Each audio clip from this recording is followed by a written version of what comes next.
Olá, boa noite. Boa noite, seja bem-vindo ao Rede TV News. Presidente do Senado, Rodrigo Pacheco, cria CPMI dos ataques golpistas de 8 de janeiro. O ministro interino do Gabinete de Segurança Institucional, Ricardo Capelli, exonerou o coronel da Reserva do Exército, Jorge Henrique Luz Fontes, que chefiava o gabinete da Secretaria Executiva do órgão. Ele atuava no GSI desde a gestão do ex-presidente Bolsonaro. Outros 3 secretários nacionais e 26 servidores também foram exonerados. As mudanças acontecem depois do presidente Lula pedir uma renovação no GSI. Kennedy Alencar fala da estratégia do governo para lidar com a CPMI dos atos golpistas de 8 de janeiro. O governo Lula era contra uma comissão parlamentar de inquérito para investigar os atos golpistas de 8 de janeiro, porque a Justiça e a Polícia Federal têm feito um trabalho eficiente para investigar e punir os criminosos que tentaram acabar com a nossa democracia. Outro argumento: a CPI tira, sim, energia que o governo poderia concentrar na aprovação da sua agenda legislativa, como votar o novo marco fiscal e a reforma tributária.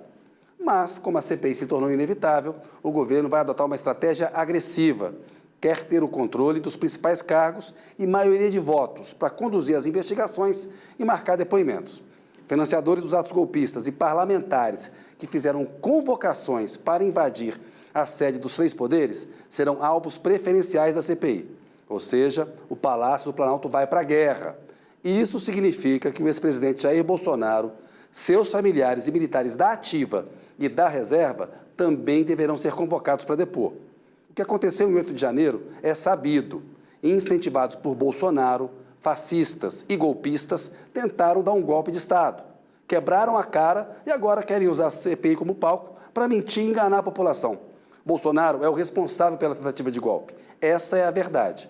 Que a CPI se une à Justiça para punir exemplarmente Bolsonaro e seus golpistas. O ex-presidente Jair Bolsonaro prestou depoimento hoje, nessa manhã, à Polícia Federal, sobre os atos golpistas de 8 de janeiro. Por orientação dos advogados, falou apenas sobre o vídeo postado em rede social no dia 10 de janeiro, um vídeo que ele postou questionando novamente o sistema eleitoral.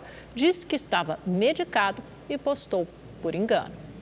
Bolsonaro chegou à sede da Polícia Federal pouco antes das 9 da manhã e saiu por volta de 11h30. No depoimento, falou sobre um vídeo postado no dia 10 de janeiro que questionava o sistema eleitoral, que logo em seguida foi apagado. A postagem ocorreu logo que Bolsonaro teve alta, depois de 2 dias internado tratando uma obstrução intestinal nos Estados Unidos. Segundo os advogados de defesa, o ex-presidente estava altamente debilitado sob efeito de fortes remédios, como a morfina, e postou sem querer.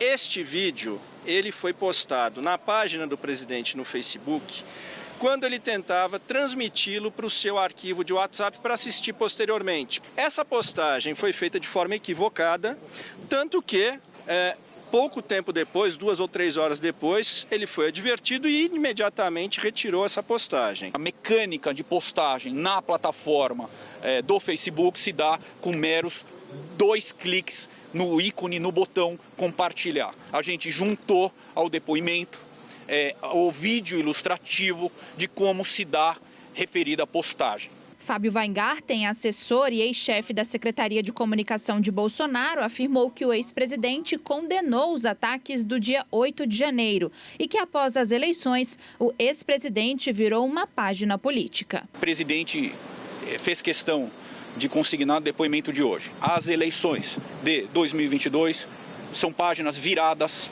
para ele. Isso está 2 vezes no depoimento de hoje. Ao determinar o depoimento, o ministro Alexandre de Moraes atendeu a um pedido da Procuradoria-Geral da República. A PGR solicitou que o ex-presidente fosse ouvido quando ele ainda estava nos Estados Unidos. O Ministério Público Federal pediu a inclusão de Jair Bolsonaro nas investigações que apuram a autoria intelectual dos atos antidemocráticos de 8 de janeiro. A alegação é que, ao postar o vídeo, ele teria feito incitação pública à prática de crime. O ministro da Justiça, Flávio Dino, em entrevista durante uma agenda no Ceará, reforçou essa tese. Havia uma instigação permanente. Por que o Supremo Tribunal Federal foi o poder mais atacado? Porque durante 4 anos o ex-presidente da República atacou o Supremo. Atacou o Congresso, atacou a democracia, a Constituição, defendeu o AI-5, golpe de Estado. E a defesa do ex-ministro da Justiça de Bolsonaro, Anderson Torres, apresentou um novo pedido de habeas corpus ao Supremo Tribunal Federal. A repórter Maria Ferreira, de Brasília, tem mais informações ao vivo para a gente.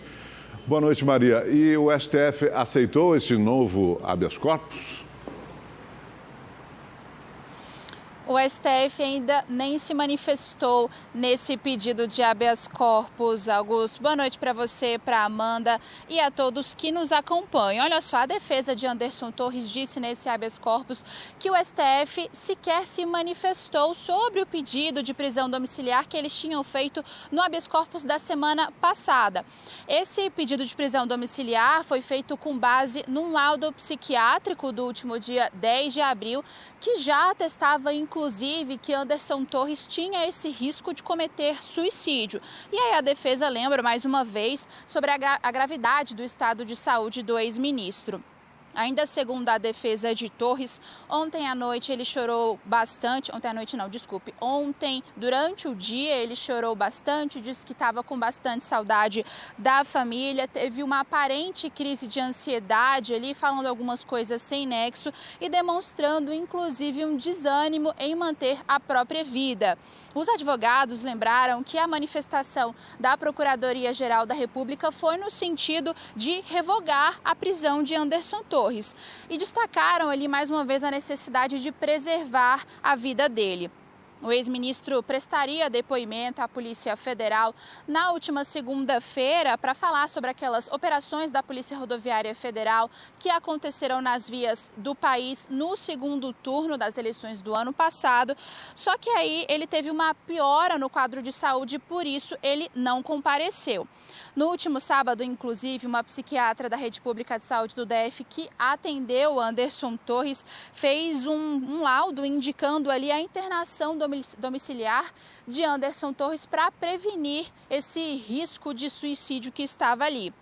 Hoje, inclusive, um grupo de 42 senadores enviou um pedido ao Supremo Tribunal Federal para que eles possam visitar Anderson Torres.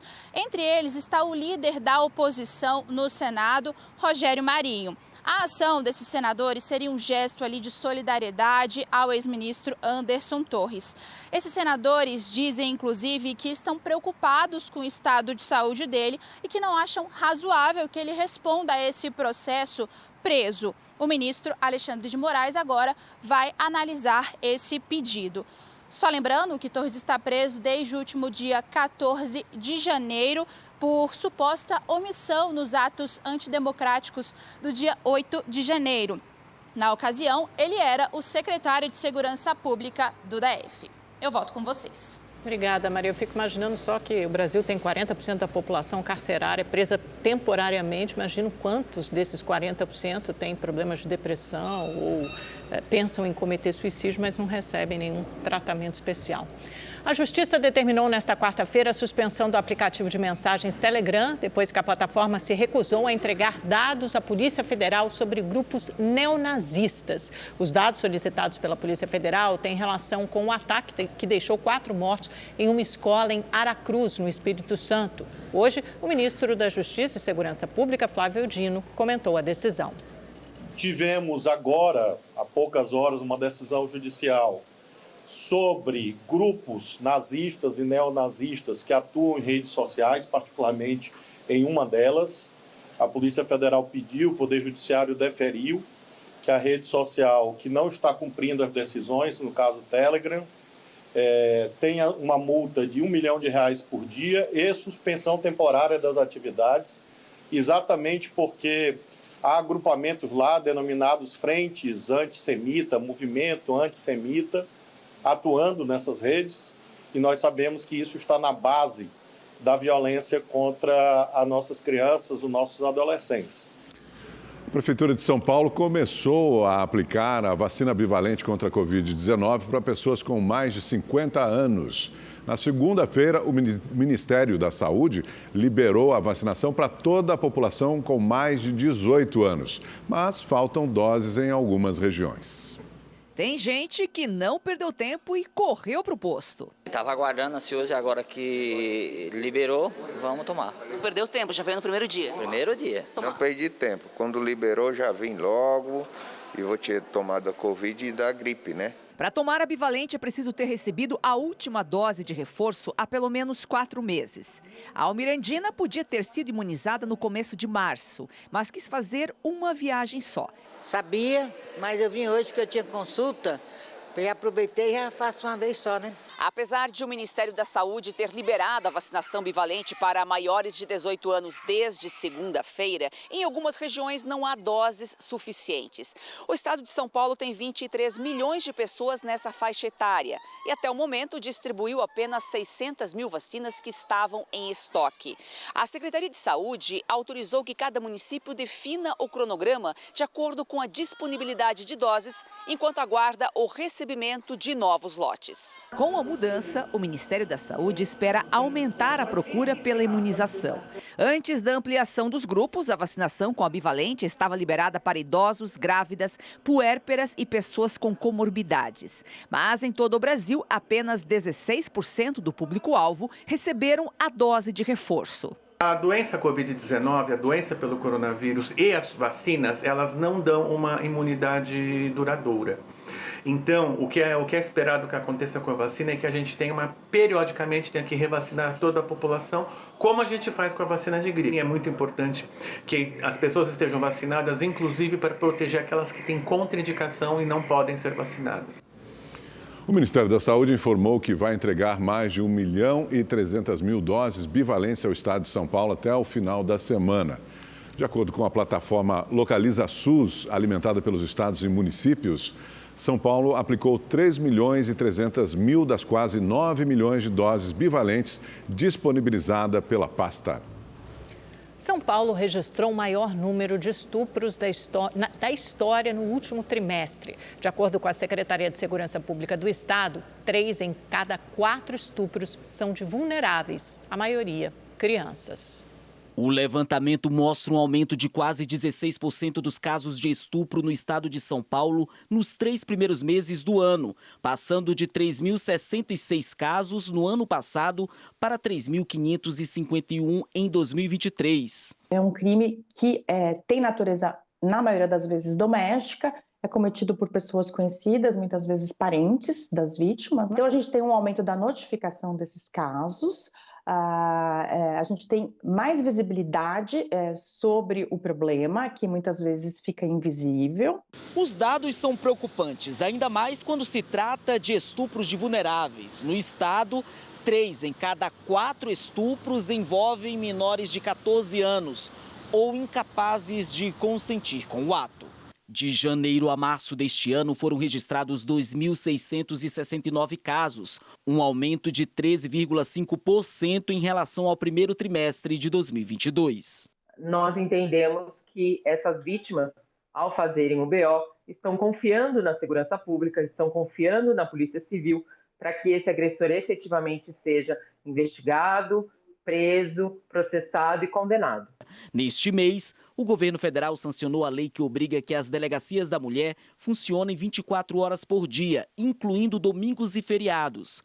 Hoje, em São Paulo, apenas 11 das 140 delegacias funcionam ininterruptamente. A gente pode cobrar, a partir desses números, mais políticas públicas para prevenir e enfrentar esse problema. São políticas públicas que têm que integrar as áreas da segurança e da justiça e também da educação e da saúde. A Secretaria Estadual do Ambiente e Sustentabilidade do Rio de Janeiro tenta combater a extração ilegal de areia na Baixada Fluminense. A prática vem sendo explorada por milícias para a construção de prédios na Zona Oeste, como os que desabaram em 2019, deixando 24 mortos. Os agentes percorreram 11 areais irregulares e empresas que vendem areia ilegal na Baixada Fluminense. Máquinas e equipamentos usados na extração clandestina foram destruídos pela força-tarefa das Polícias Federal, Civil e Militar e da Secretaria Estadual do Ambiente e Sustentabilidade. 2 pessoas foram detidas para prestar esclarecimentos e serão multadas por crime ambiental. Segundo a polícia, a atividade está ligada às milícias de Danilo Dias Lima, o Tandera, e do ex-policial militar William dos Santos Araújo, o Tubarão. As investigações apontam que empresários podem estar sendo extorquidos pela quadrilha para atuar na região. Por mês, os milicianos chegavam a lucrar R$500 mil com esses pagamentos. De acordo com os agentes, a retirada ilegal de areia é uma das atividades mais lucrativas da milícia. Uma prática que a milícia utiliza para economizar dinheiro, não coloca a medida certa do cimento, coloca mais areia e menos cimento. Por isso o concreto fica fraco, é um termo usado no ramo de construção civil, e o desabamento pode acontecer. Foi o que ocorreu com os prédios que desabaram em 2019 na Muzema, zona oeste da cidade. 24 pessoas morreram no desabamento. A atividade sem licença dos órgãos ambientais também causa danos ao meio ambiente. Constatamos crimes ambientais, a degradação ambiental, o passivo ambiental que essas cavas que ficam aqui causam para o estado do Rio de Janeiro, o impacto visual, mas também a contaminação do lençol freático que pode, porventura, contaminar as águas, que é de consumo humano e, portanto, trazer prejuízos à saúde da população. Os juros do cartão de crédito passam de 430% ao ano, a maior taxa dos últimos 6 anos. Não é fácil parcelar, não. Esse é o tema do comentário de Salete Lemos.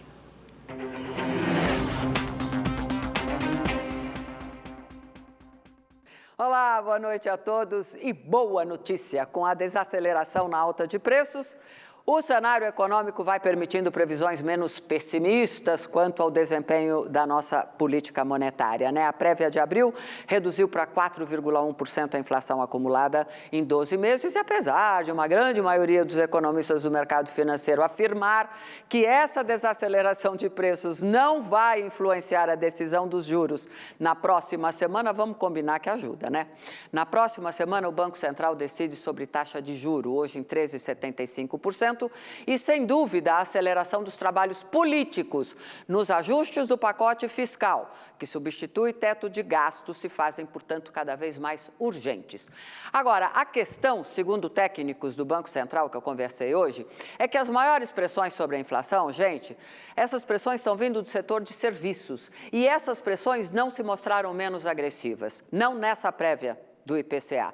A desaceleração, na verdade, ficou por conta dos itens alimento e combustível. Mas, como política monetária exige decisões de grande complexidade, muito além das prévias da inflação, os juros devem ser mantidos em 13,75%, pelo menos até que esse pacote fiscal seja devidamente ajustado e votado, né?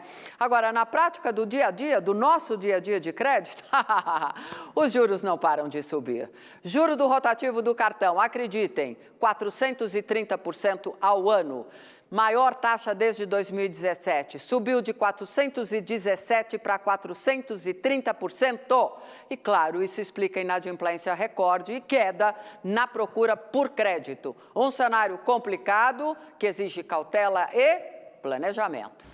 O Brasil teve 185 milhões de hectares queimados nas últimas 4 décadas, segundo o levantamento divulgado pelo MEP Biomas. Isso equivale a quase 22% de todo o território nacional. Para se ter uma ideia, a área destruída é equivalente ao tamanho do Chile e da Colômbia juntos. Entre os biomas atingidos, o Pantanal, o Cerrado e a Amazônia foram os mais afetados. O período entre julho e outubro concentra o maior volume de queimadas dos últimos 40 anos. Vamos ao sorteio da Mega Sena e voltamos já já. A Polícia Federal deflagrou hoje uma operação para desarticular uma organização criminosa especializada na exploração e comércio ilegal de pedras preciosas. Ao vivo, a repórter Estela Freitas tem mais detalhes para a gente. E essa quadrilha também agia no exterior, né, Estela? Oi, Augusto, uma boa noite a você, boa noite a todos. Exatamente isso. Em pelo menos 10 países, viu? Aqui no Brasil, de acordo com a polícia, 5 integrantes foram presos e 3 estão foragidos. Aparelhos eletrônicos, uma arma, dinheiro, pedras preciosas, joias, relógios e carros de luxo foram apreendidos. Além dos 42 mandados de busca e apreensão e 8 de prisão preventiva nos estados de Mato Grosso do Sul, São Paulo, Paraná e no Distrito Federal, foram cumpridas medidas cautelares com cooperação internacional nos Estados Unidos, Emirados Árabes Unidos, Bélgica e Inglaterra. Um dos integrantes da quadrilha foi preso nos Estados Unidos e um outro mandado de prisão ainda deve ser cumprido na Inglaterra. As investigações começaram lá em 2020, depois que a polícia recebeu informações sobre a atuação de criminosos na extração ilegal de minério, receptação qualificada e contrabando de pedras preciosas, em especial de diamantes brutos e ouro. Na época, a polícia apreendeu um dos envolvidos tentando embarcar no Aeroporto Internacional de Guarulhos, em São Paulo, com destino a Dubai, com um carregamento de diamantes avaliados em R$350 mil, sem a documentação fiscal necessária. De acordo com os investigadores, essa quadrilha abria empresas no exterior e emitia notas fiscais falsas para tentar driblar os órgãos de fiscalização. Em 2021, eles movimentaram cerca de R$38 milhões e a Justiça Federal determinou o bloqueio desse dinheiro. Os envolvidos vão responder por crimes contra a ordem econômica e organização criminosa. As penas podem passar de 30 anos de prisão. Augusto, Amanda. Voltamos em 30 segundos. Hoje é o Dia Nacional de Prevenção e Combate à Hipertensão Arterial, data criada para conscientizar e informar a população sobre uma das doenças crônicas mais comuns. Aferir a pressão 2 vezes ao dia virou rotina na vida do Cláudio. Diagnosticado com hipertensão há 20 anos, ele segue todos os cuidados para que a doença não traga problemas maiores à saúde. Esse aqui é meu companheiro. Todo dia, entendeu? Eu sinto uma dor aqui, um mal-estar, já coloco. Mas geralmente eu prefiro fazer de manhã, antes de ir para ir trabalhar, e quando eu chego do serviço. A hipertensão arterial, popularmente conhecida como pressão alta, é uma das doenças crônicas mais comuns na população. Segundo o Ministério da Saúde, 65% dos idosos convivem com a doença. Nos últimos 15 anos, o número de pessoas com diagnóstico de hipertensão no país cresceu 3,7%. Uma pesquisa realizada pela Sociedade de Cardiologia do Estado de São Paulo, a SOCESP, mostrou que 53% dos entrevistados não sabem identificar os números da pressão arterial elevada. Segundo os especialistas, isso pode trazer consequências, principalmente pelo fato da hipertensão ser uma doença silenciosa. Normal é de 12/8. Aí, hipertensa tem que estar acima desse valor. Aí, se for para cima, você já tem que ficar de olho. Apesar da gente considerar o valor de pressão alterado ser acima de 14/9 ou 140/90, a gente sabe que aumentos de 20 milímetros a partir de 115/75, cada aumento já dobra o risco cardiovascular, por exemplo. Infarto, cerebrovascular, AVC, né? Então, daí você consegue ter uma ideia do tamanho do problema. Os médicos também reforçam que, para além do uso de medicamentos controlados para regular a pressão, algumas mudanças na rotina podem contribuir muito para que as consequências não sejam piores. Fatores genéticos podem contribuir com uma porcentagem grande dos casos, mas o comportamento da pessoa também tem fatores modificáveis, né? Então, a falta de atividade física, sobrepeso, ingesta de sal de forma excessiva, né? A gente considera mais que 5 gramas por dia uma ingesta excessiva, ingesta de álcool de forma excessiva. O Rede TV News faz uma pausa bem rapidinho e volta já já. Uma boa noite para você. Nós ficamos por aqui. Até amanhã. Tchau.